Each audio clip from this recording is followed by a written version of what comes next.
avril 2019, dont voici les titres. Après sa réélection le 24 février dernier, le président sénégalais Macky Sall prête serment demain devant plusieurs chefs d'État, dont le président Denis Sassou Nguesso. Le chef de l'État congolais a quitté Brazzaville aujourd'hui. Le Congo sera bientôt doté d'une commission nationale de transparence et de responsabilité dans la gestion des finances publiques. Le projet de loi y relatif est adopté par l'Assemblée nationale en séance plénière de ce 1er avril. Les S, zone économique spéciale, un projet qui sortira bientôt des terres après l'adoption des textes portant création du guichet unique et de l'autorité de régulation. Le ministre Gilbert Mokoki rassure l'opinion quant à la matérialisation des S au Congo à suivre. Le futur cadre légal du cyberespace au Congo a été présenté à un échantillon d'internautes à Pointe-Noire par le ministre en charge de l'économie numérique. Un forum sur la cybercriminalité et ses démembrements a été organisé sur place. Grande solde des produits syriens à la foire qui se tient depuis quelque temps à Brazzaville. La direction de cette foire a décidé de brader les prix pour permettre à tous les Congolais de bénéficier de cette belle initiative. Voilà pour la vitrine de ce 20h. Le président de la République, Denis Sassou Nguesso, a quitté Brazzaville ce lundi pour Dakar au Sénégal, où il assistera demain 2 avril à la cérémonie d'investiture du président Macky Sall, réélu le 24 février dernier à la tête du Sénégal. Macky Sall qui place son second mandat sous le signe de la poursuite des efforts visant à faire du Sénégal un pays émergent. Reportage Brice Ondaï de la presse présidentielle. La République du Sénégal, l'un des 15 États de l'Afrique de l'Ouest, va écrire ce 2 avril une nouvelle page politique de son histoire avec l'investiture du président Macky Sall. Les chefs d'État conviés à la cérémonie convergent depuis ce lundi vers Dakar, la capitale, pour y prendre part. À l'instar du Congolais Denis Sassou Nguesso, dont la présence à cette cérémonie témoigne de l'excellence des rapports d'amitié et de coopération qui existent entre le Congo et le Sénégal. Pour le second mandat du président Macky Sall, 58,27% des Sénégalais lui ont renouvelé leur confiance en approuvant son programme de société dénommé Plan Sénégal émergent. Il s'articule autour de 10 axes. L'agriculture et le secteur industriel chapeautent ce programme, suivi de la promotion de la bonne gouvernance et du développement des transports, notamment la construction des infrastructures. La paix, la sécurité, l'éducation, la protection sociale et l'emploi constituent les autres axes avec un effort particulier en direction de la réduction du chômage des jeunes. L'Assemblée nationale a examiné et adopté aujourd'hui en séance plénière deux projets de loi. Le premier relatif à la Convention sur la répression en matière d'aviation civile internationale et le second relatif à la création de la Commission nationale de transparence et de responsabilité dans la gestion des finances publiques. Une commission indépendante ayant pour principale mission d'enquêter en cas de violation de la bonne gouvernance. Le point avec Cyril Safoubati.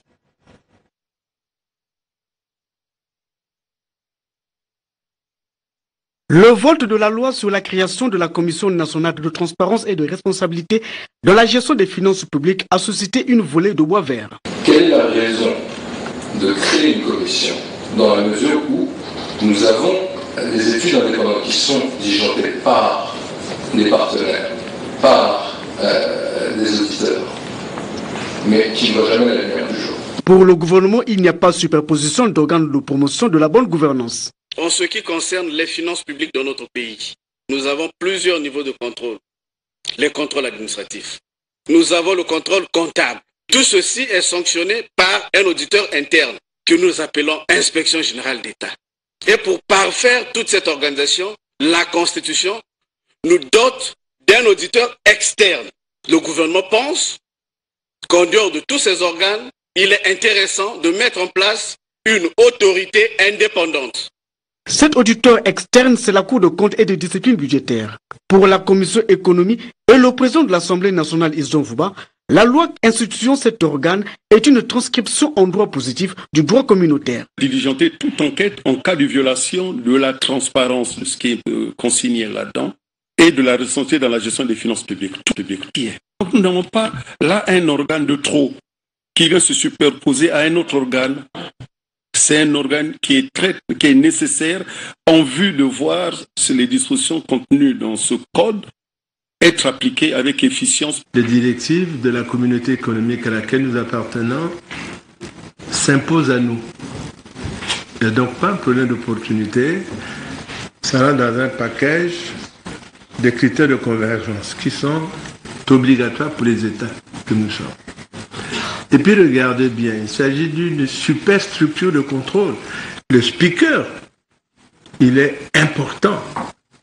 Dès lors qu'il y a un manuel de procédure, il est souhaitable que dans le manuel de procédure, qu'on puisse l'indiquer. À sa plénière du 1er avril, l'Assemblée nationale a aussi autorisé le gouvernement à ratifier la Convention sur la répression des actes illicites dirigés contre l'aviation civile internationale. Autre volet de l'actualité, je suis convaincu que les zones économiques spéciales vont accélérer l'industrialisation de l'économie congolaise. Ce sont les propos du ministre des zones économiques spéciales, Gilbert Mokoki, qui, au lendemain de l'adoption des textes portant création du guichet unique et de l'autorité de régulation, a tenu à rassurer l'opinion quant à la matérialisation des zones économiques spéciales au Congo. Les précisions dans ce reportage d'Antoine Ambenza-Mokia. Améliorer le climat des affaires et attirer beaucoup d'investisseurs dans les zones économiques spéciales en création, c'est la stratégie adoptée par le gouvernement congolais qui vient de valider les textes portant création du guichet unique et de l'autorité de régulation. Le guichet unique a pour but d'attirer les investisseurs, dans ce sens que l'investisseur étranger qui vient, il peut s'adresser directement au guichet unique dans une zone économique et faire les formalités de création de son entreprise. C'est un gain en temps, parce qu'on nous repose de ne pas faciliter la création et l'implantation des entreprises. Or, pour accélérer, pour faciliter la création des entreprises et faciliter leur implantation dans la zone économique, c'est le guichet unique qui va jouer un rôle fondamental. Avec des centaines d'usines et d'industries attendues, la zone économique spéciale de Pointe-Noire, tout comme celle de Maluku, Oyo, Lombo et Wesso, devra gagner le pari de l'industrialisation du Congo. Les zones économiques spéciales, c'est d'abord l'industrialisation. Comme on ne peut pas seulement faire l'industrialisation, bon, il faut produire. D'où les activités agricoles, les activités de pêche qui sont prévues. Et je suis convaincu, comme le président de la République, que les zones économiques spéciales vont accélérer la diversification de l'économie. Conformément aux instructions du chef de l'État, les zones économiques spéciales devraient être effectives en 2019. Au chapitre coopération, l'Italie entend accompagner le Congo dans la formation des apprenants aux métiers agro-pastoraux, forestiers et du bâtiment, ce pour contribuer efficacement à la diversification de l'économie congolaise.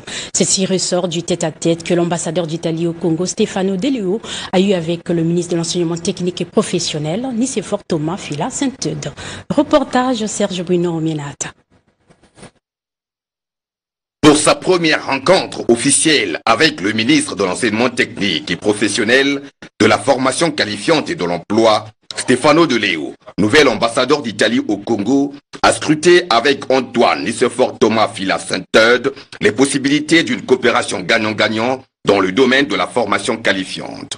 La formation des formateurs, les techniques de transformation du bois et celles liées au bâtiment ont meublé les échanges. On a parlé de la formation des formateurs. L'Italie a une grande expérience à qualifier les personnes qui doivent aussi emporter ici de la technologie et de l'enseignement utile, qualifiant pour l'emploi. On a parlé aussi de la situation de l'agriculture. Ce qu'on a envisagé, c'est une collaboration pour l'éducation agricole, surtout dans le bois, parce que l'utilisation du bois est une chose qu'en Italie a une grande tradition. Et je pense aussi qu'avec les grandes forêts que vous avez ici dans la République du Congo, on a beaucoup de capacités à travailler ensemble. Et les bâtiments sont un autre grand domaine de travail commun. Cette dynamique de formation qualifiante proposée par l'Italie cible notamment les jeunes Congolais dont l'âge varie entre 15 et 30 ans.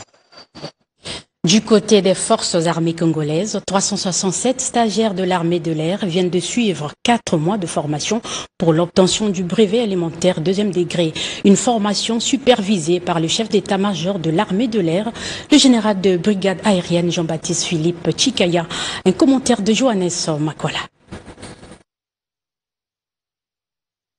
Au terme de cette session de formation axée sur l'obtention du brevet élémentaire, le 2e degré fusée, commandant de l'air de niveau chef de groupe, 376 stagiaires issus de différentes structures des forces armées congolaises ont acquis des connaissances militaires dans l'exercice des métiers de l'air. Cette formation s'inscrit dans le cadre de la poursuite de l'instruction et l'entraînement continu des personnels de cette corporation. C'est le chef d'état-major de l'armée de l'air, le général de brigade aérienne Jean-Baptiste Philippe Chikaya, qui a patronné cet événement. C'est ici l'occasion de rappeler aux jeunes diplômés que l'instruction devra se poursuivre au sein des unités. Il vous faudra montrer à vos différents chefs hiérarchiques dans vos unités que vous avez ici obtenu les connaissances nécessaires qui devront vous permettre d'accomplir toutes les missions à vous confier. L'armée de l'air constitue l'un des maillots essentiels des forces armées congolaises. Cette session de formation qui s'est déroulée durant 4 mois est censée optimiser les capacités opérationnelles du personnel de l'armée de l'air. Autre chapitre, l'exposition vente des produits syriens qui se tient à la maison commune de Poto-Poto touche bientôt à sa fin. Afin de permettre à tous les Congolais de bénéficier de cette foire, ses responsables ont décidé de casser les prix et ont mis en place le service après-vente. Alexis de la Rivière. La 12e édition de la foire exposition vente des produits syriens à la maison commune de Poto-Poto touche déjà à sa fin. C'est le 4 avril prochain que sera fermée définitivement cette foire. Pas de prolongation de sa durée comme d'aucuns pouvaient le penser, seulement les jours qui restent sont consacrés aux nombreuses surprises. On trouve dans cette foire une gamme variée d'articles d'origine syrienne. Des salons haut de gamme, des tissus pour meubles, des rideaux, des tapis de toutes marques, des ustensiles de cuisine, des stands pour habillement hommes, femmes et enfants, des lustres de toute qualité, des stands pour des produits cosmétiques aux essences incomparables, des plantes médicinales capables de guérir des asthénies sexuelles et autres, des serviettes, des couvre-lits et accessoires. La liste n'est pas exhaustive. Les prix de tous ces articles sont revus à la baisse, ce jusqu'au 4 avril en fin de soirée. Moi, je vais parler pour les gens pour arriver à profiter.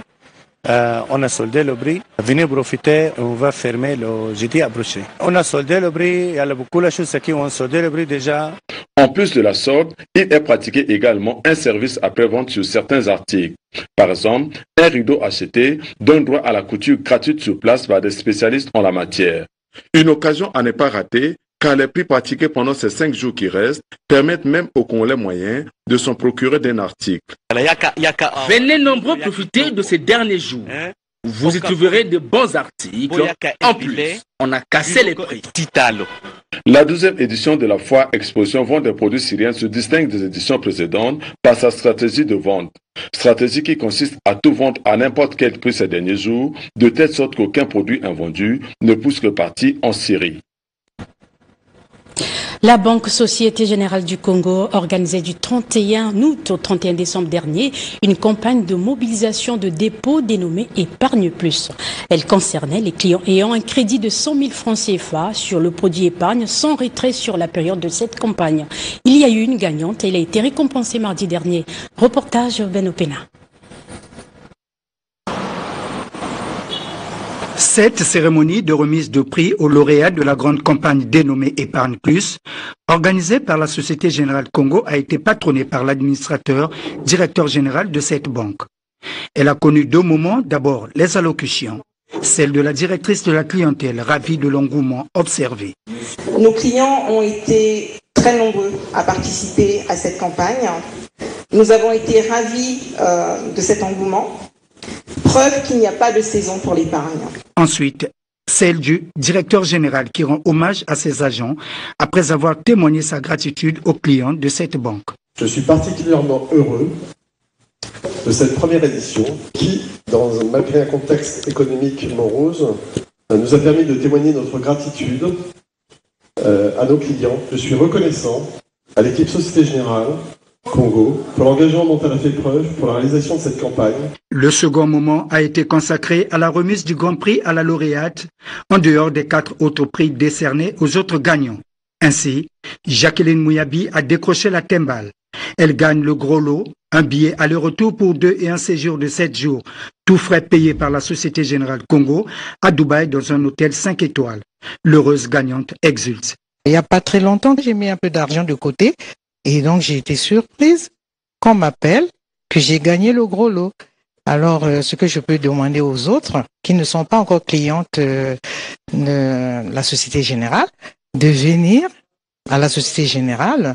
Le manager principal de cette banque justifie la promotion de ce produit épargne. L'épargne permet effectivement d'être un produit qui nous aide à financer sur le moyen long terme les demandes de crédit de nos clients. Donc pour cela, effectivement, il faut qu'on collecte des ressources sur des durées qui sont de 1 an et plus pour pouvoir prêter effectivement sur la même durée et éviter un risque, ce qu'on appelle un risque de transformation. Forte de ses 15 000 clients, l'ambition de cette banque est de devenir l'un des principaux acteurs bancaires au Congo. 647 806 754 francs CFA. Tel est le budget 2019 de la commune de Kintele, près de Brazzaville. Un budget adopté aujourd'hui à l'issue de la première session extraordinaire budgétaire. Reportage Merveille Sombo. Les conseillers municipaux ont au cours des travaux scruté les problèmes qui se posent dans la municipalité de Kinkala.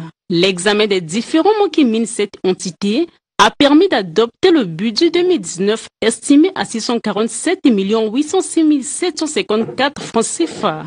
Cette première session extraordinaire budgétaire a débouché sur l'adoption de plusieurs recommandations dont l'acquisition du nouveau cimetière de Kinkala. Délibération portant débaptisation de l'école de Yalavunga. Délibération portant valorisation des droits, taxes et contributions perçues en matière des transports terrestres dans la commune de Kinkala. Après l'adoption du budget, le maire appelle les conseillers à plus de rigueur dans son exécution. Voter un budget est une chose. Le rendre actif et l'exécuter dans les règles de l'art en sont une autre.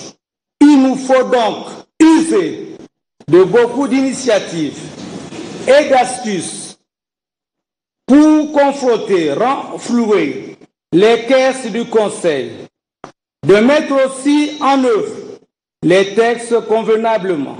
Mais peu avant la clôture de la session, Joseph Kifwa avait visité le marché de Kinkala en pleine réhabilitation. On remercie beaucoup monsieur le maire et puis on remercie aussi la première dame pour les bienfaits qu'il nous a fait pour construire ce marché. L'achèvement des travaux permettra de soulager les peines de ceux qui aujourd'hui vendent à même le sol. Vous l'aurez compris, il s'agit donc du budget de la commune de Kinkala dans le département du Pôle. Un budget qui s'élève donc à 647 806 754 francs CFA. Autre fait de l'actualité. Pendant que certains font des réseaux sociaux source de destruction des sociétés par la diffamation et les fake news, d'autres par contre trouvent en ces plateformes numériques un moyen de promotion des valeurs socioculturelles. C'est le cas du Cercle des Républicains qui a célébré l'an 1 de son existence sur le thème « Quels réseaux sociaux pour un pays en développement ?» Précision, Johannes Makwala. Le Cercle des Républicains se veut être un parlement de jeunes ayant en commun la promotion des valeurs socio-culturelles, une plateforme en ligne au sein de laquelle convergent plusieurs initiatives de développement. Le thème « Quels réseaux sociaux pour un pays en développement » a permis aux membres de dégager l'impact du numérique dans l'essor d'une société en quête de l'émergence. On est quand même parti du virtuel au réel, en passant par plusieurs étapes, des échanges, des contradictions, des propositions, et se retrouver comme ça nous donne la possibilité de matérialiser un certain nombre d'idées ou d'échanges que nous avons dans ce groupe. Le monde aujourd'hui est devenu un village planétaire grâce aux nouvelles technologies de l'information et de la communication. Cela a un impact positif, mais de l'impact positif, on peut aussi passer à l'impact négatif. Donc l'objectif de cette réunion, c'était un peu recadrer les choses, dire que les réseaux sociaux c'est bien, mais il faut faire attention parce que quelque part, il y a aussi un côté nocif. Le Cercle des Républicains est une association politique constituée des jeunes intégrés, tant dans le milieu professionnel qu'universitaire. Aucun abus sur les réseaux sociaux ne pourra plus rester impuni dans un proche avenir en République du Congo. C'est en substance la communication du ministre Léon-Juste Ibombo à l'endroit d'un échantillon d'internautes à Pointe-Noire dimanche dernier. C'était au cours du forum des influenceurs du net organisé par Feriol Ngasakis. Prestoni Okassa pour les détails. L'échange avec les influenceurs du net, ces jeunes leaders d'opinion des réseaux sociaux de la ville Océane, a permis au ministre Léon-Juste Ibombo des postes des télécommunications et de l'économie numérique de présenter le projet de loi sur la cybercriminalité. Un projet, une fois adopté, constituera le cadre légal au Congo pour lutter contre cette infraction. Léon-Juste Ibombo a mis en relief l'importance de la révolution digitale, tout en mettant en exergue la volonté du chef de l'État Denis Sassou Nguesso d'encadrer ce secteur pour protéger le cyberespace. Invitant l'assistance à réfléchir et à apporter une contribution pour lutter contre la cybercriminalité et ses démembrements, le ministre a mis en garde contre tout contrevenant du nouveau dispositif conçu par le gouvernement. Quiconque possède une image, une représentation présentant un caractère de pornographie infantile dans un système d'information ou dans un moyen quelconque de stockage de données informatisées commet un crime punissable d'un emprisonnement de 5 ans au moins à 10 ans au plus. Pour l'organisateur de ce forum, la conscientisation de la jeunesse sur les infractions commises sur le net s'avère nécessaire. On a eu cette idée de créer justement cette passerelle entre ces influenceurs du net et les autorités. Nous irons probablement demain à travers le territoire national pour voir un peu comment on peut donner plus d'ampleur et de consistance à ce combat qui se fait à travers le net. Léon-Juste Ibombo a par ailleurs invité chaque internaute à une utilisation saine des réseaux sociaux. L'Association des femmes médecins du Congo a clôturé le mois de mars au mois de la femme par une campagne de dépistage gratuit de l'hypertension artérielle et du diabète.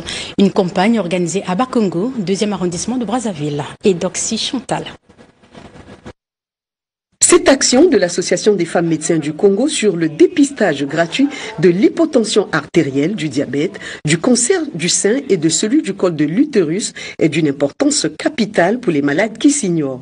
Et pendant 2 jours, les femmes ont été suffisamment informées sur les dangers de ces pathologies. Et un accent particulier a été mis sur les facteurs de risque. Une prise en charge à temps permet d'éviter le pire. Grâce à cette initiative, plusieurs personnes ont appris qu'elles sont exposées aux AVC parce qu'elles ont une tension artérielle très élevée. C'est une bonne chose, la gratuité, parce que de nos jours, partout il y a des cabinets, mais il faut payer. Quand tu n'as pas l'argent, tu meurs bêtement. La FMC, créée en 1995 par Yvonne Obenga, son objectif, c'est d'améliorer la santé des populations. Les campagnes de dépistage et de sensibilisation sont des occasions pour le corps médical, les médecins que nous sommes, de dépister des malades qui ne se connaissaient pas malades. Nous découvrons des maladies, nous avons des signes qui nous orientent vers des maladies pour une prise en charge adéquate et précoce surtout. Cette association compte 150 membres et est dirigée par le professeur Sondé Malonda et possède une antenne à Pointe-Noire. De son côté, la sénatrice des Plateaux, Pauline Ikoruyoka, a clôturé le mois de la femme en Pouya où diverses activités ont été organisées. Un commentaire de Sarah Ambenzamokia. Une causerie débat autour des divers thèmes ayant trait aux activités de la femme et surtout à son implication pour la diversification de l'économie nationale à travers notamment le secteur agropastoral a ouvert le bal des activités de Pauline Ikoruyoka en Pouya dans les Plateaux. L'implication de la femme congolaise dans la lutte pour l'autosuffisance alimentaire des produits de base. Le choix de ce thème correspond à la vision de son Excellence M. Denis Sassou Nguesso, président de la République du Congo, relative à l'autosuffisance alimentaire. Nous interpelle, nous femmes du Pouya. Organisons-nous de manière plus harmonieuse en mutualisant nos efforts pour faire face à cette gageure et la relever héroïquement pour marquer par une empreinte indélébile notre contribution dans la marche vers le développement humain. Après une opération de salubrité organisée dans la localité, la sénatrice a procédé à la visite du centre de santé intégré de Pouya, où des dons de diverses natures ont été faites aux accouchés. S'en est suivi la prospection des installations de l'Association pour la santé des populations riveraines et du collège de Pouya. Des parties de Nzango et de Kébé-Kébé danse traditionnelle ayant constitué le clos des activités de Pauline Ikuruyoka. La fin du mois de la femme a permis à l'ONG Paverly, Paradis Vert de la Likoala, de faire le bilan de ses activités. Zita Odia pour le reportage. C'est à travers cette rencontre consacrée à la synthèse des activités menées par leur ONG, Paverly, Paradis Vert de la Likoala, que ces femmes ont bouclé le mois de mars, mois dit de la femme. Au nombre de ces activités, la formation des formatrices sur le développement des compétences nutritionnelles et entrepreneuriales organisée à Infondo en partenariat avec la Fondation Génération Avenir en faveur de 50 femmes. L'on peut également noter la conférence débat sur la transformation agro-pastorale ainsi que la signature d'une convention de partenariat en février dernier avec la Fondation Génération Avenir. Après avoir rappelé la vision de Paverly, la présidente de cette ONG s'est aussi réjouie de la tenue des festivités du 8 mars à Infondo, dans le département de la Likoala. Je loue non seulement le président de la République, et particulièrement je jette les fleurs à la première dame qui a tenu à ce que cet événement se réalise dans la Likoala.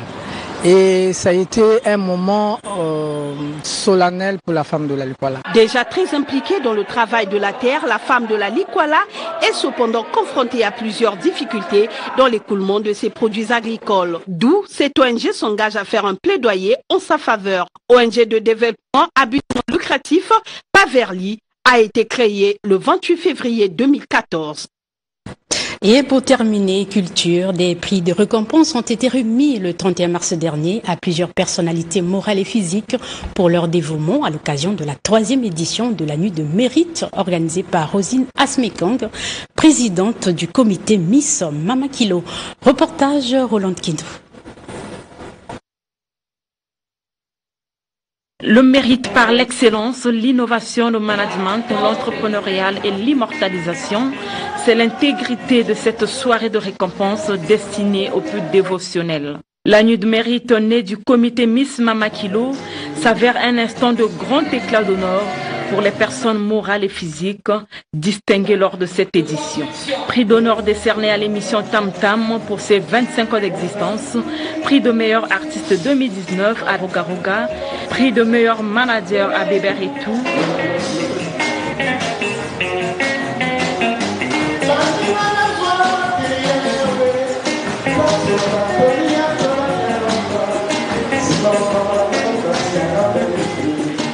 Très ému de recevoir ce prix. Pourquoi je dis 4-0, c'est les efforts. Vous savez, quand on travaille comme un Terminator et on arrive à avoir ce qu'on veut, c'est ça la meilleure des choses. Et prix de l'immortel attribué au patriarche Ngangaïdou, le dernier monument vivant de l'orchestre Les Bantous de la capitale.